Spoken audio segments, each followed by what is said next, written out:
자, 이번에는 베드로전서 3장 18절에서 20절을 읽고 시작하겠습니다. 베드로전서 3장 18절에서 20절.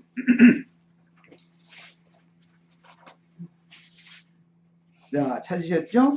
그리스도께서도 단번에 죄를 위하여 죽으사 의인으로서 불의한 자를 대신하셨으니, 불의한 자는 나고 그리스도는 의로운 자죠. 이는 우리를 하나님 앞으로 인도하려 하심이라. 줄쳐놓습니다. 육체로는 죽임을 당하시고 영으로는 살리심을 받으셨으니, 예수님의 부활이 육체 부활이 아니라는 걸 성경 자체가 증거하고 있죠. 예수님이 육체로는 죽임 당했지만 살린 것은, 살아난 건 영이라고 그랬잖아요. 육체로는 죽임을 당하시고 영으로는 살리심을 받으셨으니, 그러니까 누가복음 24장을 육체가 부활한 거라고 가르치는 목사님들이 하는 말이 맞아요, 틀려요? 성경과는 너무 안 맞는 엉뚱한 주장을 여태 한 거죠.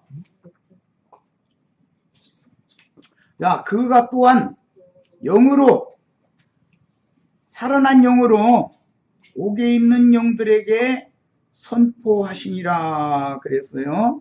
옥에 있는 영들에 대해서 계시록 18장 2절 3절 보고 오겠습니다.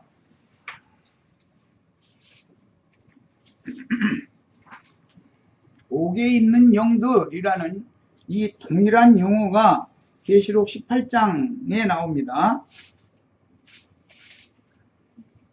힘찬 음성으로, 18장 2절, 힘찬 음성으로 외쳐 이르되 무너졌도다 무너졌도다 큰 성 바벨론이여, 귀신의 처소와 각종 더러운 영이 모이는 곳과, 거기 곳 앞에 아라비아 숫자 1이 있죠. 나나주에 뭐라고 되어 있죠? 옥이에요. 예, 원문대로 하면은 아까 베드로전서 3장 19절에 나오는 동일한 단어예요. 옥입니다. 귀신의 처소와 각종 더러운 영들이 모이는 옥과 각종 더럽고 가증한 새들이 모이는 곳, 거기도 일이 있죠. 나나주에 뭐라고요? 옥이에요. 옥이 되었도다. 큰 성 바벨론이라고 하는 곳에 부활하신 예수님이 가셔서 너희는 나를 죽였지만 나는 이렇게 살아났다라고 선포를 했다는 거예요. 야, 이 말은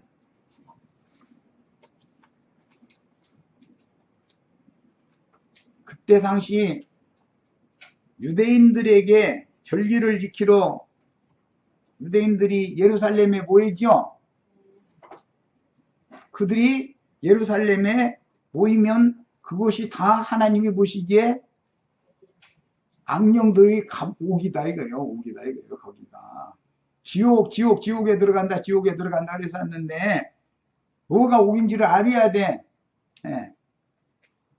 세상은 넓은 의미에서 옥이지만 세상의 가장 중심되는 감옥 중에서 가장 깊은 감옥은 어디냐? 유대 종교체제다 이거예요. 오늘날로 말하면 세상 교회다 그런 말이에요. 기독교계다 그런 말이에요. 그것이 더럽고 가증한 악의 영들이 모이는 감옥인 거예요. 그래서 하나님은 큰 성 바벨론, 큰 음녀라고 하는 큰 성 바벨론을 무너뜨려야 되는 거예요. 거기에서 두 증인들이 죽었고 저희 주께서 죽임을 당한 것인데, 영적으로 하면 소돔이라고도 하고 애굽이라고도 한다 그랬어요. 이사야 1장에 보면 예루살렘의 방백들과 유다의 관원들에게 하시는 말씀이죠. 이사야 1장에 보면 그랬잖아요. 예루살렘의 방백 관원, 유다의 방백들에게 하신 말씀이 이사야서잖아요. 그런데 거기가 소돔이라고 그랬죠. 이사야 1장에 보면 예루살렘 성을 뭐라고 한다?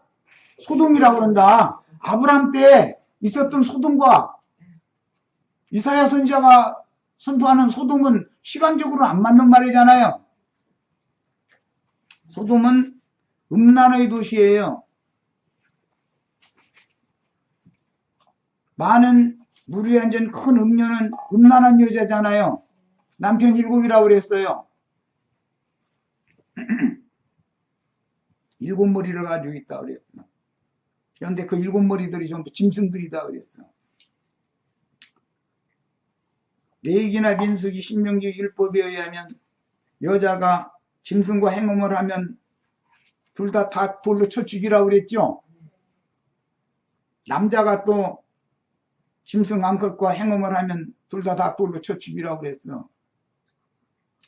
인간 세상에서 사람이 짐승과 어떻게 행음을 합니까? 그 말이 되는 소리예요? 그런데 성경에는 그렇게 기록이 됐단 말이야. 그게 뭔 소리냐 이거예요. 이런 사람들은 섬기는 신이, 그들의 신은 배요, 저주의 자식들인데 그들은 이성 없는 짐승들과 같다 그랬어. 기도서에 보면 그레데 사람들은 다 짐승과 같아서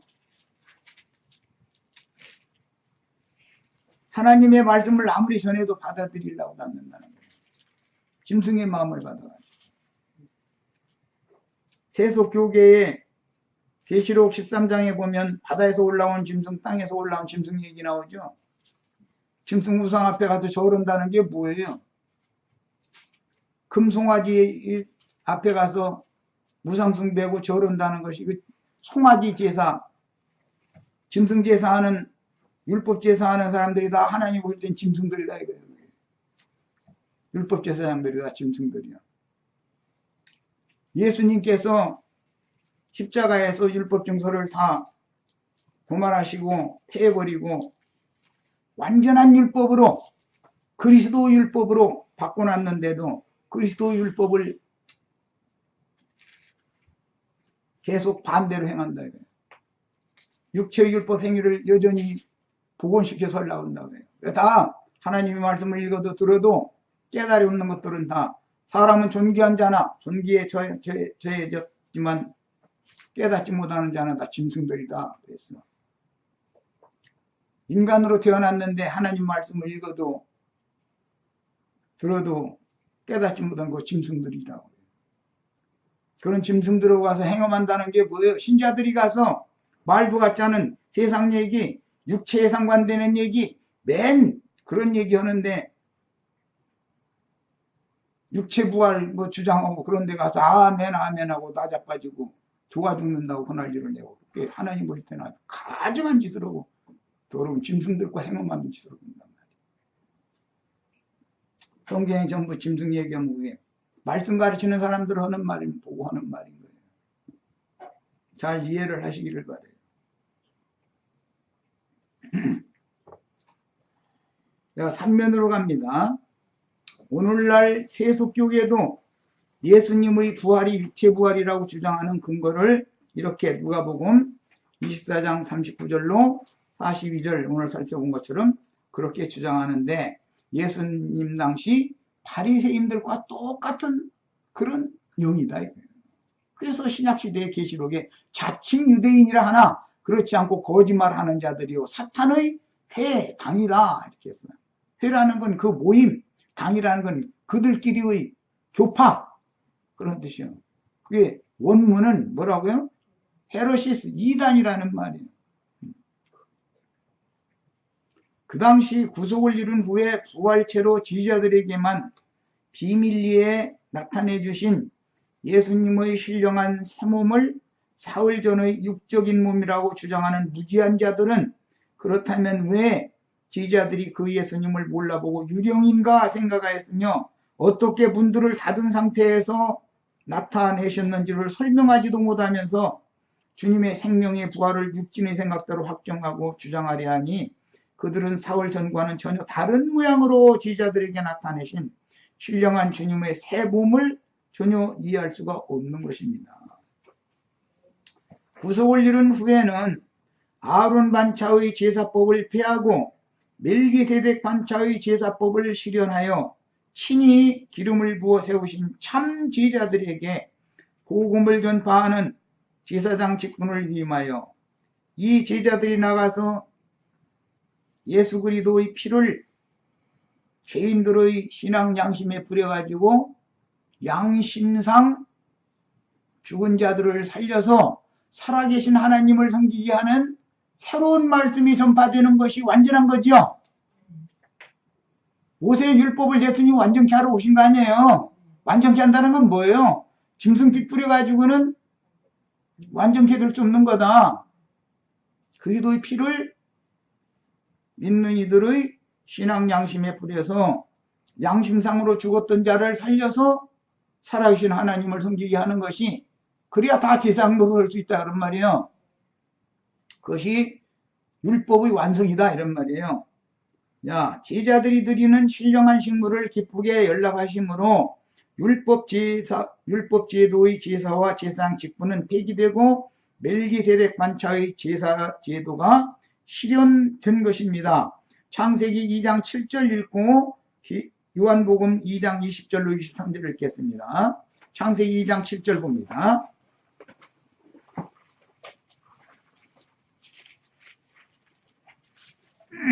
자, 창세기 2장 7절. 여호와 하나님이 땅의 흙으로 사람을 지으시고, 이사야 선지자가 이런 것을 하나님은 토기장이요 우리는 질그릇이다 이렇게 표현했죠. 하나님이 토기장이죠. 땅의 흙으로 우리를 지었어요. 우리는 질그릇들이에요. 그런데 그 코에 생기를 불어넣으시니 사람이 생명이 되니라 그랬어요. 근데 이건 이제 번역을 좀 잘못했고 산혼이 되었어요. 자, 요한복음 20장으로 갑니다.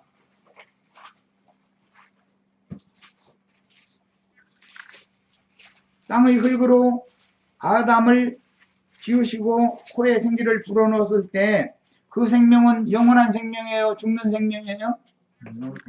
죽는 생명이죠. 땅에서 온 것은 반드시 땅으로 돌아가기 마련이에요. 반드시 한번 죽게 돼 있어요.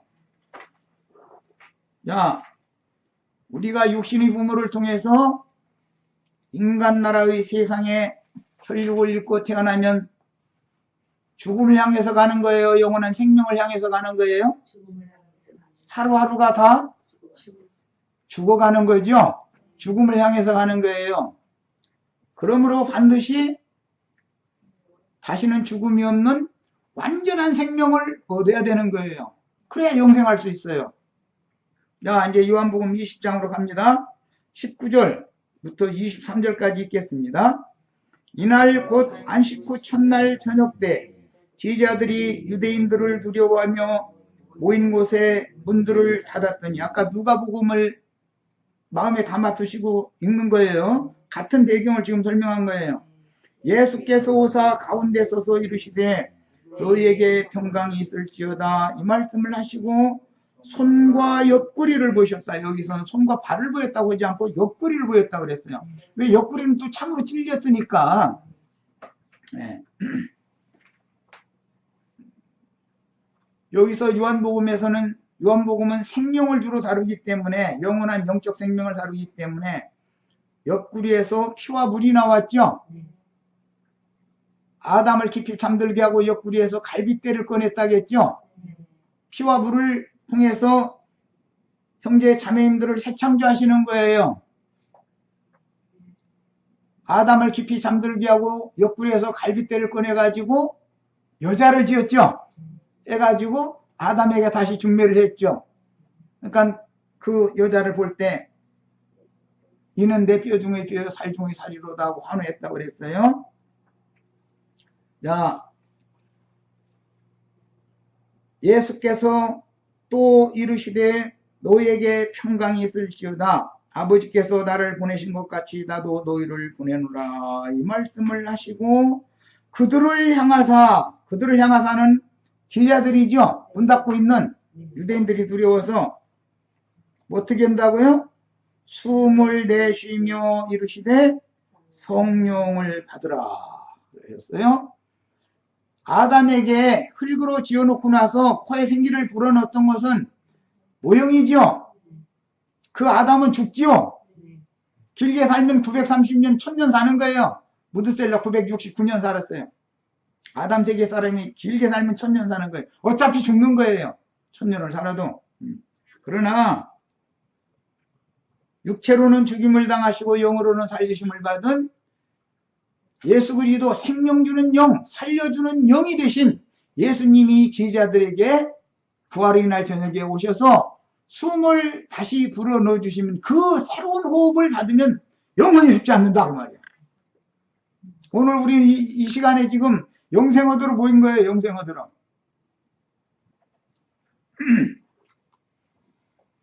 그래서 본인들이 제자들이 주님 앞에 영원한 생명을 얻은 체험이 있어야 나아가서 예수님이 세상에 죽은 자들을 살리러 온 것처럼 제자들이 나가서 또 죽은 자들을 살려줄 수 있지 않냐 그런 말이야. 아브라함의 믿음은 첫째는 죽은 자들을 살리며 두 번째는 없는 것을 있는 것 같이 불러서 있게 하시는 하나님을 믿었어요. 우리도 오늘 이런 믿음을 꼭 받으셔야 되겠어요. 어둠이 충만한 곳에도 빛이 있으라 하시면, 말씀만 하시면 빛이 있는 거예요. 더 중요한 건 오늘 우리 형제 자매님들의 심령 속에 영광의 복음의 광채가 있으라 하신 말씀대로 비춰지기를 바라요. 빛이 있으셔야 돼. 네. 그래야 살아나는 거예요. 부활하신 예수님에게 생명의 호흡을 꼭 받아야 된단 말이에요. 그게 성령이라는 거예요.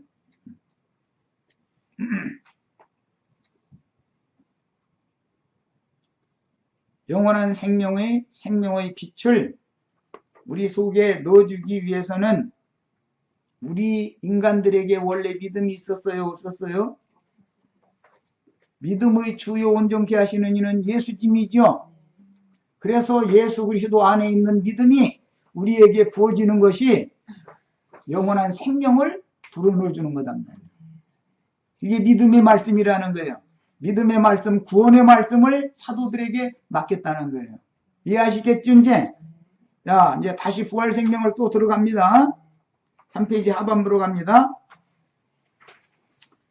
유대교의 종교체제인 자칭 유대인들의 해당인 현대의 기독교계는 여전히 신종율법에 따라서 소위 성직자와 평신도 제도를 강력하게 실행하며 목사들은 발람의 교훈이 뭔지 아시죠? 삭슬 위하여 아첨하는 말을 하고 마땅치 않은 것들을 가르치는 것을 발람의 교훈이라고 그래요. 발람의 교훈을 실행하며 또한 니골라당의 교훈을 실행하는 것이, 니골라당의 교훈은 성직자와 평신도 제도, 원래 평민 위에 서는 자 그런 뜻이에요. 당연하다라고 주장하여 주님이 십자가에서 그 몸으로 폐하신 율법 중서를 복원시켰으므로 성령께서는 발람과 니골라당을 미워한다고 계시록에 여러 번 말씀하시죠. 발람과 니골라당을 나도 미워한다. 하나님이 미워한다는데 그걸 구태하는 건 무슨 배짱이야. 예, 미시아가 아니 메시아입니다. 여기. 메시아의 부활 이후부터는 유대교의 짐승제사가 끝나고 제자들에 의하여 신령한 신부를 드리는 제사장 직분이 시작되는 이치도 전혀 이해하지 못하니 구속의 터 위에 세우심을 받은 성도들로 다시 지으신 한 여자로 상징되어진, 다시 지었다는 건 짐승을 잡아 피를 뿌리고 짐승 가죽으로 아담과 하와에게 옷을 새로 지어 입혀 주신 것이죠. 그러므로 그리스도 예수와 함께 십자가에 못 박힌 자들, 그들은 그리스도 예수의 이름 안으로 세례를 받은 자는 그리스도로 옷 입었느니라 그러는 거예요. 이 사람이 살아난 사람이란 말이에요. 그리스도가 우리의 거처가 되고 우리의 의가 되는 거예요. 옷이라는 것은 성도들의 이루는 행실을 말하는 거예요. 하와로 상징되는 하와는 모든 산자들의 어머니다라는 뜻이에요. 어떻게 그렇게 됐어요? 짐승 가죽으로 옷을 해 펴주시니까 산자들의 어머니가 되는 거예요. 이게 교회란 말이에요. 율법교회는 선악을 아는 나무 실과를 먹은 교회이기 때문에 반드시 죽는 것이고, 은혜와 생명의 말씀으로 재창조된 성도들로 건축한 교회만이 주님의 교회로서 음부의 권세가 이길 수 없는 교회예요.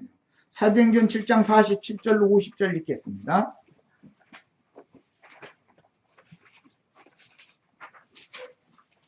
사도행전 7장 47절로 50절입니다. 본인의 성경으로 읽습니다. 46절부터 다윗이 하나님 앞에서 은혜를 받아 야곱 집을 위하여 하나님의 처소를 준비하게 하여 달라 하더니 솔로몬이 그를 위하여 집을 지었느니라. 그러나 지극히 높으신 이는 손으로 지은 곳에 계시지 아니하시나니.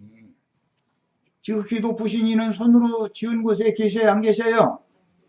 그럼 예배당이나 성당에 계셔야 안 계셔요? 성경을 믿어야 돼요. 사람의 말은 다 믿어서 다 소용없는 소리예요. 세상 없는 유명한 목사님이 한 소리에서 다 건축원금 내라 해가지고 예배당 지어놓고 이것이 성전이다, 이게 교회다 하는 건 전부 거짓말하는 거예요. 거기 가면 안 돼요, 절대로. 거기가 귀신들이 오겨요. 거기가 악령들이 오긴 거예요. 이번에는 사도행전 17장 23절부터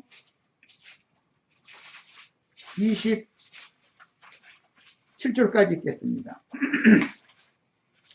사도행전 17장입니다. 내가 두루다니며 너희가 위하는 것들을 보다가 뭐 찾았어요? 찾으셨죠? 아덴이라고 하는 곳에 가서 전도를 하는 얘기예요, 지금. 그런데 그곳이 우상신이 얼마나 많은지 많은 신상들을 쭉 세워놓고 그 신상 앞에 가서 우상숭배 하더라는 거예요. 그런데 맨 나중에는 그 신상 앞에 이름이 없어. 그래서 이건 뭐냐 그랬더니 여기는 이름을 모르는 알지 못하는 신에게라고 해서. 왜? 땅에 복을 달라고 축복 달라고 이신 저신 아는 신들에게 쭉 다니면서 이 신이 축복 주시고 저 신도 축복 주시고 쭉 제사 우상숭배 하다가 혹시 진짜 축복을 줄 만한 어떤 신 이름을 몰라서 우승기면 안 되잖아. 그러니까 이름을 알지 못하는 신에게 마지막에 딱 이렇게 해놓고서 우상숭배를 하더라는 거예요. 인간들의 탐욕이 어떻다는 걸 지금 보여주는 거죠. 혹시 예배당 가면 이렇게 안 시켜요? 돈신, 건강신, 자식신, 남편신, 사업신, 이신 저신, 그리고 혹시 빠질지 모르니까 이름을 알지 못하는 신에게 혹시 저러게 하지 않아요? 자, 23절부터 봅니다. 내가 두루 다니며 너희가 위하는 것들을 보다가, 위하는 것들이라는 신상들을 봤단 말이에요. 알지 못하는 신에게라고 새긴 제단도 있더라. 마지막에는 이 제단 앞에 가서 빠지면 안 되잖아. 혹시 복 못 받으면 어떡해. 다른 신들이 다 신이 나가지고 복 안 주면 어떡해. 그러니까 알지 못하는 신에게라고 하는 제단도 있었다는 거예요. 그런즉 너희가 알지 못하고 위하는 그것을 내가 너희에게 알게 하리라. 붙여놓습니다. 우주와 그 가운데 있는 만물을 지으신 하나님께서는 천지의 주제시니 자 손으로 지은 전에는 계시지 아니하시고. 손으로 지은 전에 하나님이 계셔요? 안 계셔요? 그럼 예배당에 가야 돼요? 안 가야 돼요? 하나님이 안 계신다는데 그때 가서 우상숭배할 필요 있어요? 없습니다. 또 우리 하나님은 무엇이 부족한 것이 있는 하나님이 아닌데 무엇이 부족한 것처럼 사람의 손으로 섬김을 받으신 분이 아니다. 이는 만민에게 생명과 호흡과 만물을 친히 주시는 자십니다. 하나님은 인간들에게 돈 갖고라고 졸라대는 신이 아니에요. 하나님이 뭐가 답답해서 인간들에게 건축 헌금 내라고 졸라대가지고 예배당 지어놓고 나서 그곳에 돈 갖다 바치라고 졸라대는 그런 하나님이었어요. 하나님을 모욕하는 짓을 그만해야 된단 말이에요. 하나님이 수욕을 당하잖아요. 예배당 다니는 사람들을 통해서. 목사라는 사람들을 통해서 하나님이 지금 모욕당하는 거예요. 하나님이 그런 신이에요? 인류의 모든 족속을 한 혈통으로 만들어서 온 땅에 살게 하시고 그들의 연대를 정하시며 거주의 한계를 정하셨으니 이는 사람으로 혹 하나님을 더듬어 찾아 발견하게 하려 하심이로되 그는 우리 각 사람에게서 어떻게 계시지 않고 멀리 계시지 아니하도다. 예배당에 가야 만나요? 성당에 가야 만나요? 우리가 그를 힘입어서 살며 기동하며 생존하느니라. 너희 시인 중에 어떤 사람들이 말과 같이 우리가 그의 소생이라 아니 그분의 소생이라 하니 이와 같이 하나님의 소생이 되었으면 하나님을 금이나 은이나 돌에다가 사람의 기술과 고안으로 새긴 것들을 그런 것처럼 여길 것이 아니다. 알지 못할 때는 하나님이 그것도 간과하셨거니와 이제는 어디든지 사람에게 다 명령하사 회개하라 하셨으니 우상 숭배 그만해라 그런단 말이야. 예배당 성당 그만 다녀라 그런단 말이야. 이게 회개단 말이야. 진짜 진정한. 이는 정하신 사람으로 하여금 예수님으로 하여금 천하를 공의로 심판을 나를 작정하시고 이 말씀을 듣고도 회개하지 않으면 여전히 예배당에 다니면 여전히 가서 11조 헌물 내면은 100배 적어도 30배는 이자 길러준다고 거짓부렁어는 사람들한테 갖다가 엉뚱한 짓 하고 그게 다 뭐예요? 사실은 다 각자 탐욕 때문에 탐심으로 그런 우상숭배를 하는 거예요. 사실은 그런 신앙은 끝내지 않으면 회개하지 않으면 온천하를 공의로 심판을 나를 작정하시고 이에 그를 죽은 자 가운데서 다시 살리신 것으로 모든 사람에게 믿을 만한 증거를 주셨습니다. 이것이 사도가 전한 전도 내용입니다. 자, 다시 자료 말씀으로 가겠습니다. 예수님은 지금 성당에 계셔요? 예배당에 계셔요? 믿는 이들이 속에 계셔요?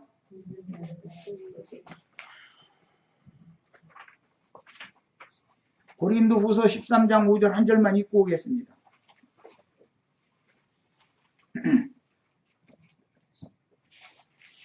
예수님이 지금 창공 하늘 무슨 금의자에 앉아 있다가 몇 년도 몇 월 며칠 날 구름 타고 올 거라고 철석같이 고대하고 있는데 그들이 고대하는 그런 예수는 이제부터 영원토록 올 일이 없습니다.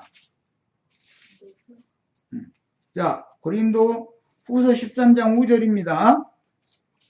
너희는 믿음 안에 있는가 너희 자신을 시험하고 너희 자신을 확증하라. 예수 그리스도께서 너희 안에 계신 줄을 너희가 스스로 알지 못하느냐. 그렇지 않으면 너희는 버림받은 자니라. 예배당에 계신 게 아니에요. 사람이 손으로 지은 전에 계신 게 아니에요. 내 안에 살아 계셔야 되는 거예요. 요한복음 14장 17절 한 절 읽고 오겠습니다.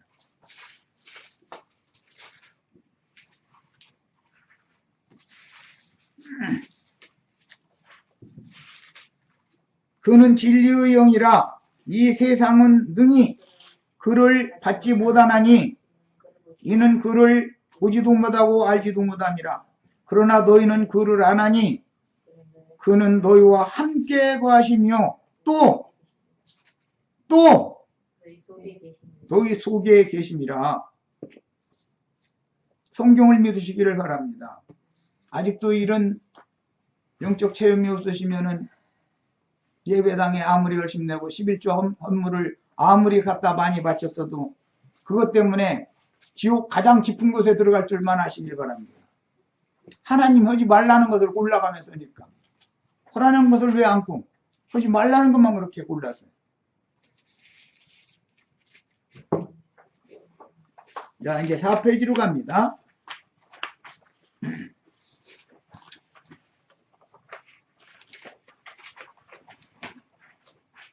구약 성경이 예표와 모형으로 지시한 성막의 시련은 인자 예수의 육신의 몸이었으며, 광야교회라는 건 인자 예수, 광야교회는 성막은 밀고 다니는 움직이는 교회죠. 광야교회는 움직이는 교회예요. 움직이는 교회. 성막이 움직여요. 인자 예수는 육신으로 오셨을 때는 움직이는 성막이죠. 성령이 되셔서 구속받은 성도들로 세운 음부의 권세가 이기지 못하는 교회는 솔로몬 성전으로 예시되어진 다시는 이동하지 않는 성전이에요. 참성전이에요. 이것이 주님의 교회예요. 어제 우리 읽었죠. 고린도전서 1장 2절. 고린도에서 주의 이름을 부르는 모든 자들이죠. 주님의 교회, 하나님의 교회는, 고린도에 있는 하나님의 교회는 주의 이름을 부르는 모든 자들이잖아요. 성도들이었잖아요. 예배당 건물이 아니고. 예루살렘에 세운 솔로몬 성전의 시련 구속을 이룬 주님이 그 영이 되어 살려주는 영이 되셨어요. 제자들에게 임하시고 지자들을 통해서 전도로 얻은 영혼들로 하늘의 시온산에 세운 영원한 도성이며 장자들의 총회인 거룩한 성 새 예루살렘으로 실현하셨고, 히브리서 11장에 보면 아브라함의 믿음의 자취를 쫓는 모든 후사들에게, 즉 상속자들에게, 오늘 상속자라는 용어가 두 번이나 나왔죠. 마태복음 22장.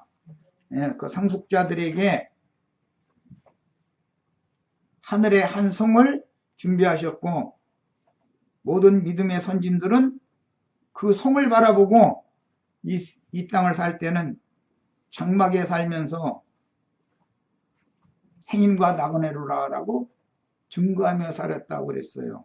우리도 동일한 아브라함의 믿음의 자취를, 동일한 믿음의 자취를 따라가야 되겠어요. 이 생의 교회에서 빼내신 이기는 자들만 그 성에 들어갈 권세를 상으로 주실 것을 약속하셨습니다. 그날 예수께 와서 물어 이르되, 사두개인들이 예수님한테 와서 물었다는 거예요. 마태는 사두개인들의 부활에 대한 질문이 바리새인들과 헤롯 왕이 가이사에게 세금을 낼 것인지 여부를 질문한 같은 날이었다는 것을 기록하였는데, 유대교의 세교파, 지난번에 바리새인들과 헤롯 왕이 와서 예수님한테 가이사에게 세를 내는 것이 가하니까 불가하니까 그거 물어봤죠. 오늘은 사두개파래요. 그러니까 이제 세교파가 예수를 시험한 그날은 화요일인데 질문의 날이었다. 이는 유월절 양을 살펴보려고 여러모로 검증하기 시작한 날이었다라는 뜻이다. 아까 서두에 이미 이 말씀을 나눴어요. 바리새인들과 헤롯 당원들이 예수님을 이기지 못한 것을 보고 사두개인들은 자신들의 주장과 교리로 예수를 굴복시키므로 예수를 통해서 종교적인 경쟁자들을 제압하여 자신들의 우월성을 드러내고자 했는데, 사두개인들이 예수님과 직접 교리 문제로 이렇게 접촉을 한 것은 세상 죄를 지고 가는 하나님의 어린 양을 검증하는 오늘 이 질문이 처음의 경우예요. 자, 선생님이여 모세가 일렀으되 사람이 만일 자식이 없이 죽으면 그 동생이 그 아내에게 장가들어 형을 위하여 상속자를 세울지니라 하였나이다. 이 말씀은 어디에서 인용하는 거죠? 창세기 38장 8절에 있는 말이에요. 창세기 38장 8절 가서 읽고 오겠습니다.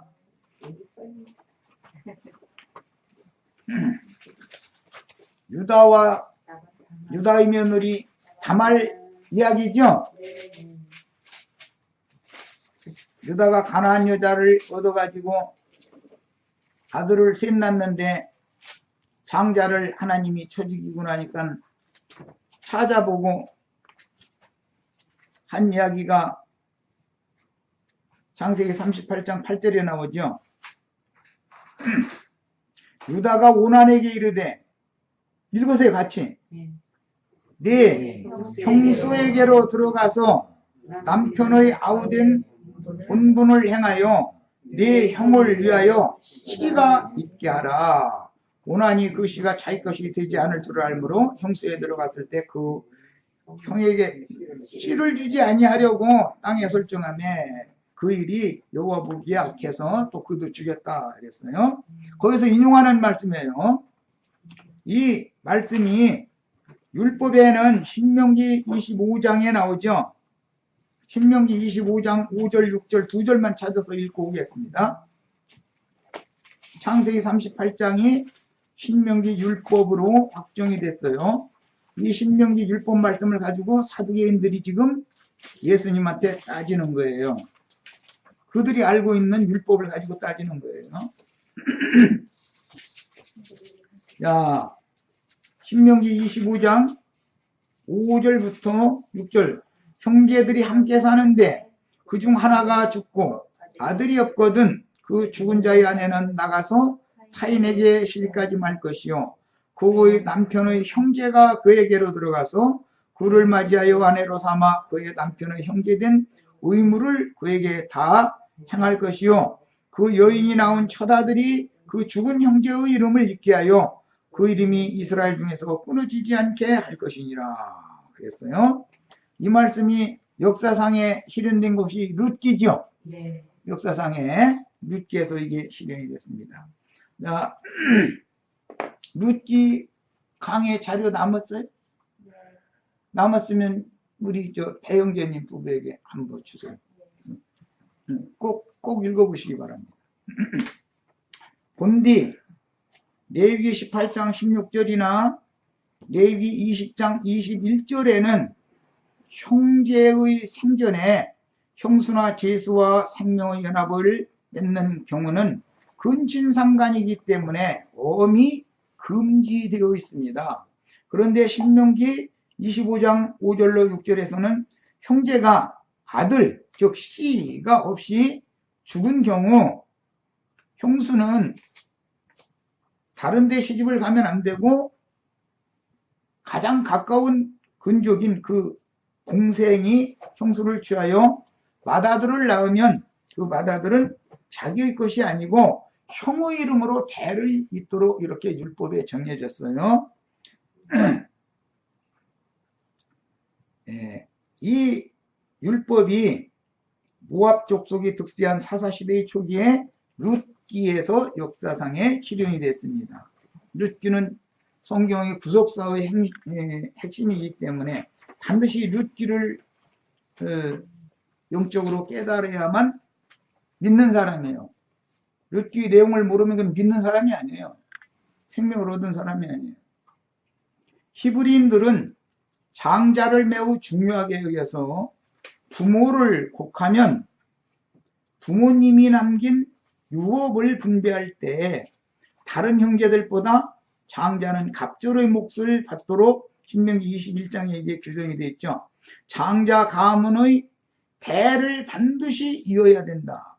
그런데 장자가 씨를 남기지 못하고, 즉 아들을 낳지 못하고 그냥 죽은 경우에는 그러면 장자 가문이 문을 닫으면 되냐 이 말이에요.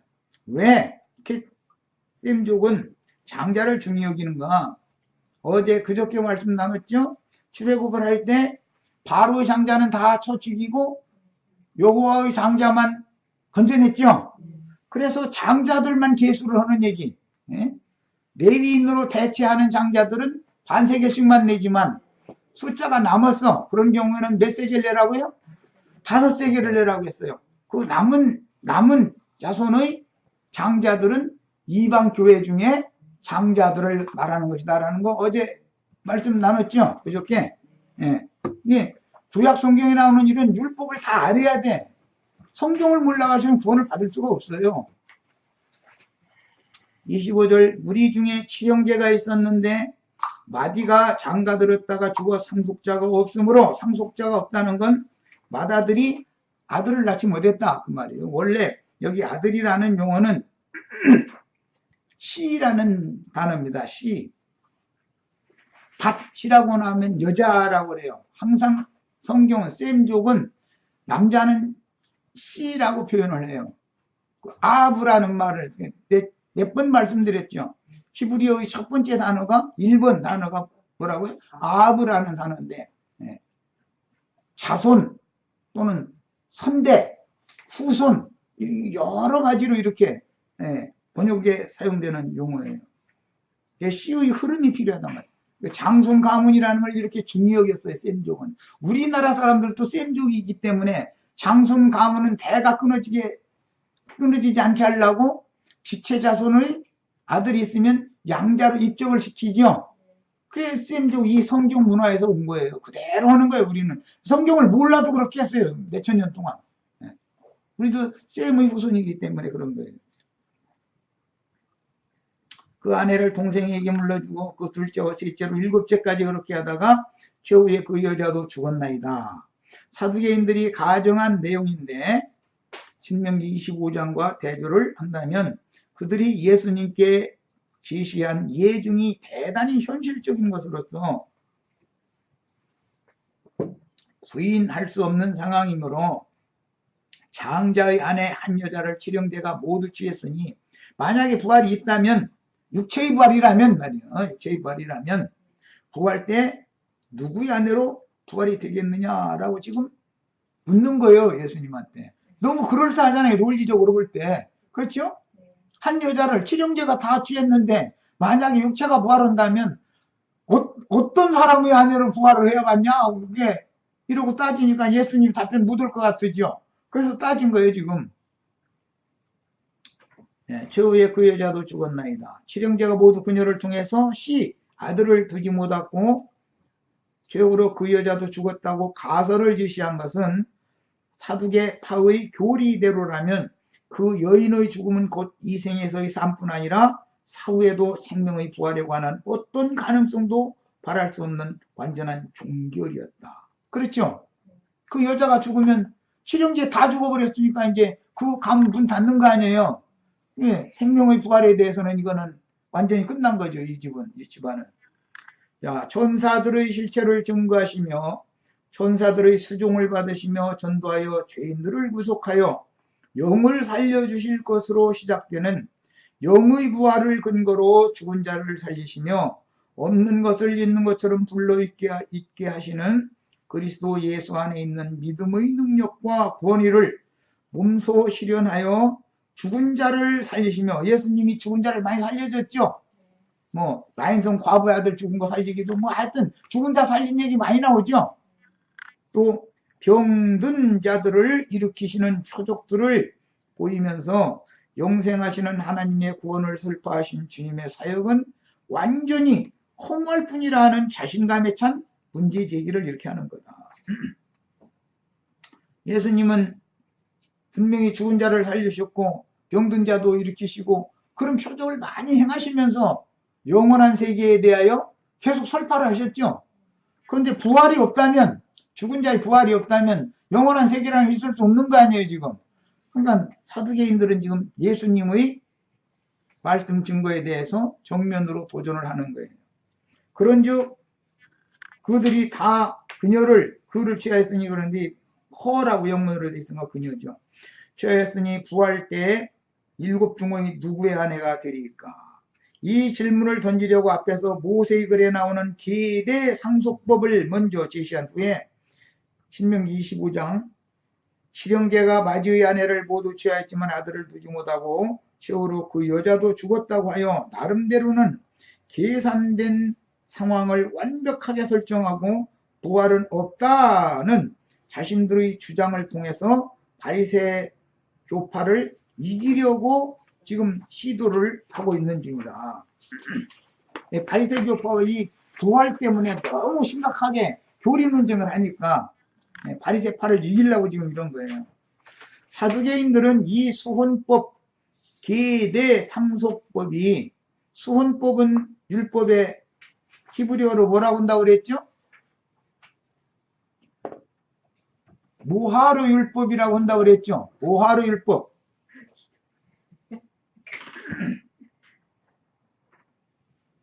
혼례를 위해서 여자의 몸값을 지불하는 거예요. 빅물, 빙패를 갖다가 내야 되는 거예요. 여자의 몸값을 지불해야 되는 거예요.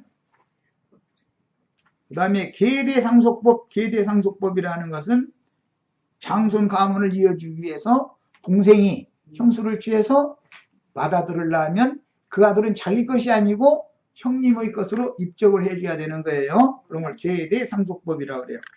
자, 모세의 법인데 모세가 그런 육체의 부활을 믿었다면 율법을 준수했을 때 누구의 아내로 부활할지도 알 수 없는 불합리한 문제가 발생되는 계명을 명했을 리가 없다라고 사두개인들이 이걸 주장을 해서 믿음으로나 얻게 되는 부활 생명의 진리를 지금 부정하려고 하는 중이다.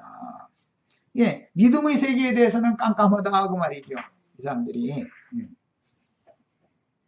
우리가 아브라함의 자손이라는 것은 아브라함의 혈통적 자손이 아니죠. 아브라함의 믿음을 계승하는 자손이다 그 말이죠. 아브라함 믿음의 조상인 것이지 혈통의 조상이 아니에요. 그러나 이스라엘은 아브라함의 자손을 혈통으로 계산을 했죠. 아브라함, 이삭, 야곱 12지파로 이렇게 흩어져 나간 혈통으로 계산을 했는데 이것은 영적 믿음의 계통을 상징하는 거였었던 것이다 그런 말이에요. 예표다.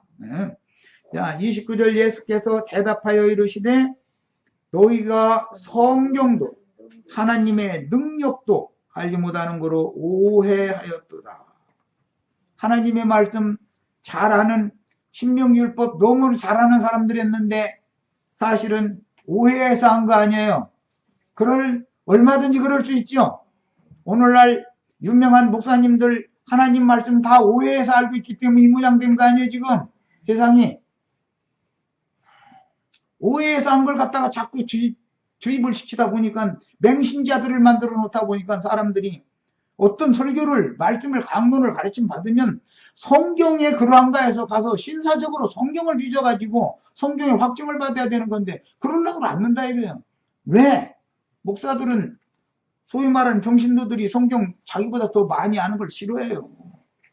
심지어 어떤 목사는 성경 너무 많이 읽지 말라고 그래요. 잘못하면 이단에 빠진다고. 그 날강도들이 하는 소리잖아. 그건 뭔 말이야. 저만 성경 이구절 저구절 빼가지고 지 유리한 그쪽으로 이용해 먹겠다 그 말이잖아. 로마교가 교황 무호소를 강요한 것이나 오늘날 목사가 말도 같지 않은 소리 해가면서 믿습니까? 믿으시오 이렇게 하는 거나 뭐가 다르냐고 말이야. 뭐가 달라요? 다른 게 하나도 없죠. 목사가 하는 소리도 안 맞는 말이 너무 많잖아요. 뭘 믿어 믿기는 진리만을 믿어야 된단 말이에요.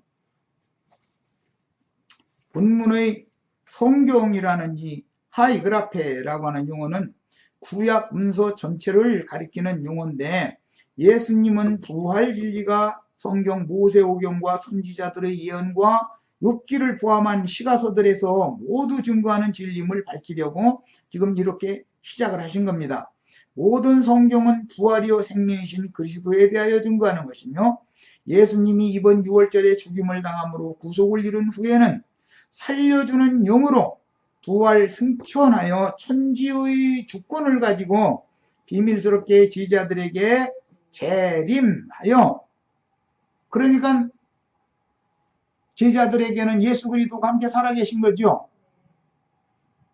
영원한 새 생명의 호흡을 불어넣어 주신 아까 요한복음 읽었죠? 20장 20절로 23절 제자들을 할례자들과 이방인들에게 파송하여 전도로 얻은 사람들로 이 생의 천국문 하늘문인 교회 베델이라고 하는 거는 하늘의 문이죠. 창세기 28장에 나오잖아요. 베델이라는 말 하나님 집이라는 뜻이에요.